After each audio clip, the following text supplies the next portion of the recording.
You're listening to the Trading Bear podcast. This is episode 30, The Daily Show.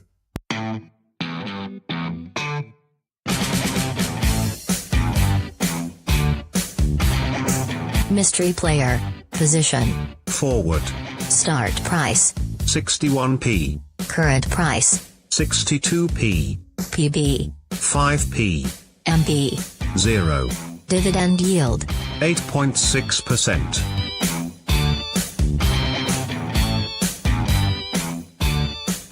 Welcome back. Thanks for joining in. In the news today, Liverpool regained top spot in the Premier League thanks to a late Alderweireld own goal in a 2-1 victory over Spurs, with Spurs setting Eriksen a €150 million price tag. Chelsea also leave it late in their 2-1 victory over lowly Cardiff, thanks to some dubious refereeing decisions, in a match where Chelsea left both Hazard and Callum Hudson-Odoi on the bench, which left Chelsea fans calling for the removal of Sarri once more. And Marca become the latest media outlet to state that Pogba wants to move to Madrid this summer, with Zidane this time adding, "He brings so much and there are few players who brings as much as he does. He has always said that after Manchester, Madrid has always interested him. So when his experience at Manchester ends, why not come here to Madrid?" Zidane also tonight named his son Luka in goal for Madrid's league match at home to Huesca, in a lineup that also included Brahim Diaz up front. And it's Diaz himself who kicks off today's Risers and Fallers. Now, this show is being recorded while Real Madrid are playing Huesca, and it only took 3 minutes for Zidane's son Luka to lose his clean sheet. Real Madrid have since replied, and now it stands at 1-1, with Diaz himself assisting Isco to get the equaliser for Madrid. So Diaz has gone up 15p today and sits at £1.11, and that might rise even further depending if he scores or assists in the second half. But he was surprisingly named in the starting lineup to make his first league start tonight since his $15 million move from Manchester City in January. He starts in a position that is seemingly up for grabs with the likes of Isco himself, Vinicius Jr., Asensio, Ceballos, all starting in that left wing position this season. He's a well-known player to the UK traders who make up the largest proportion of traders on the market platform, and the match is being played on live free-to-air TV in the UK, which is also going to help his appeal. So should he score or should he add more assists, I expect his price to rocket even further. Elsewhere on today's risers, Duvan Zapata, the 27-year-old Colombia striker for Atlanta, scored 2 more goals yesterday in their 3-1 away win against lowly Parma, leaving Atlanta just 3 points shy of a Champions League spot in Serie A. With 3rd to 9th places separated by just a couple of wins in the race for European qualification, check out my Twitter for a view of the current table. Atalanta then look well placed to fight for that European spot. With their next game on Thursday, which sees just 5 fixtures, he may well be in the headlines again in a couple of days' time. With those 2 goals then, his price rose 8p and he now sits at 82p. There was also a rise of 9p for Frankfurt winger Kostic today, who grabbed 2 goals in their 3-0 victory at home to Stuttgart, and that 9p rise now puts Kostic at a price of 75p, as Frankfurt themselves look set for a European qualification spot. So a good weekend then for Zapata and Kostic. Who didn't have such a good weekend? Let's have a look at today's fallers. And we start with West Ham's maverick Austrian winger Marko Arnautovic. He's fallen down 5p today and now sits at 53p. He continues his fall from grace after his protracted move to China fell through in the January window, failing to register again in Saturday's evening's 2-0 defeat against Everton. Arnautovic, who hit a peak price of over £1 in the lead up to Christmas, now sees his current price cut in half, with a series of unconvincing performances doing the damage there. Elsewhere, the minor drops continue for the likes of Thiago and Kimmich, with Sterling and Ajax youngster Gravenberch also joining them, with minor 4p and 3p drops, respectively, after their recent high spikes. Let's move on now to some of your questions. And today's first question comes from Michael Ludley via email, and Michael wants to know, which is the most profitable PB league to trade on? Do you weight your portfolio towards this league?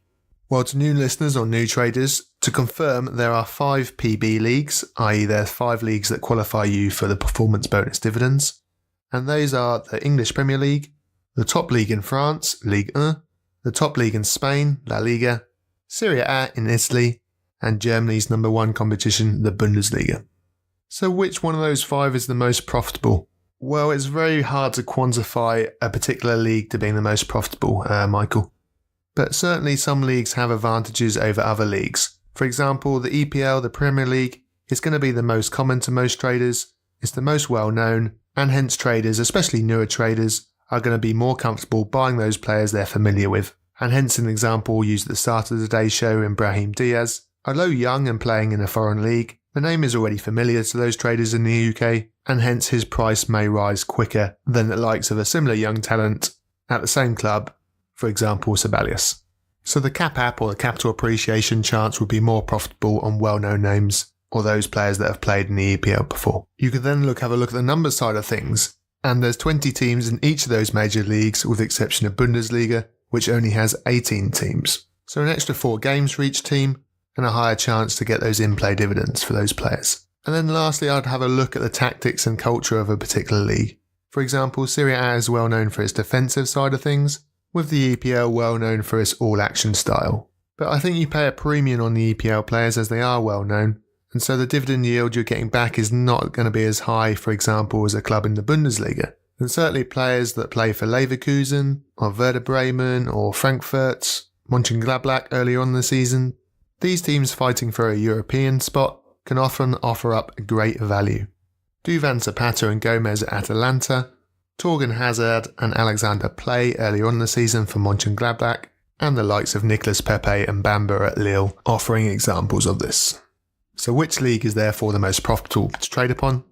Well, I wouldn't look upon it as an overall league thing, but instead look at those teams hovering around the 3rd to 7th place in the respective leagues, and the slightly less well-known players within those teams. And as if to prove that point about less well-known players, Sabalius has just scored for Real Madrid to put them 2-1 up, and his price now sits at 65p compared to Diaz's at £1.11. So value to be had there for Sabalius if you're buying for in-play dividends. Today's second question comes from Paul Huxley via email, and Paul emailed the following.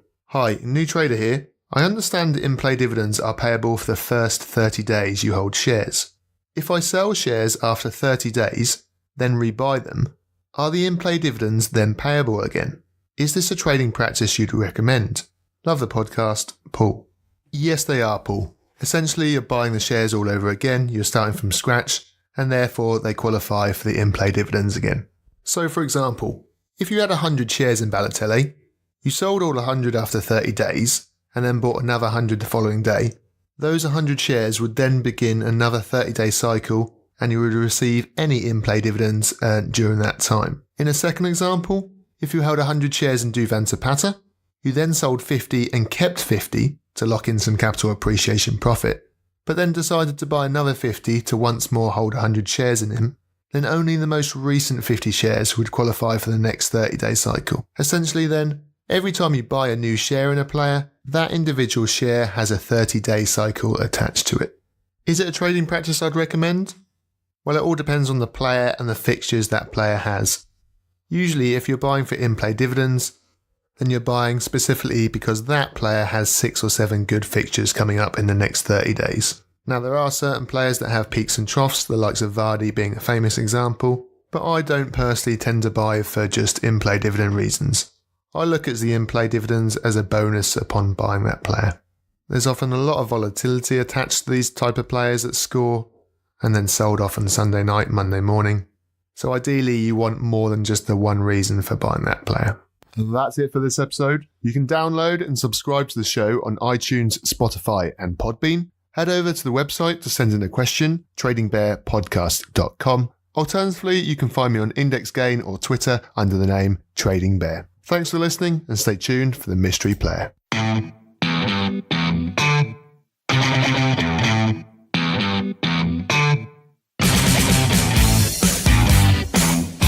Mystery player. Position. Forward. Start price. 61p. Current price.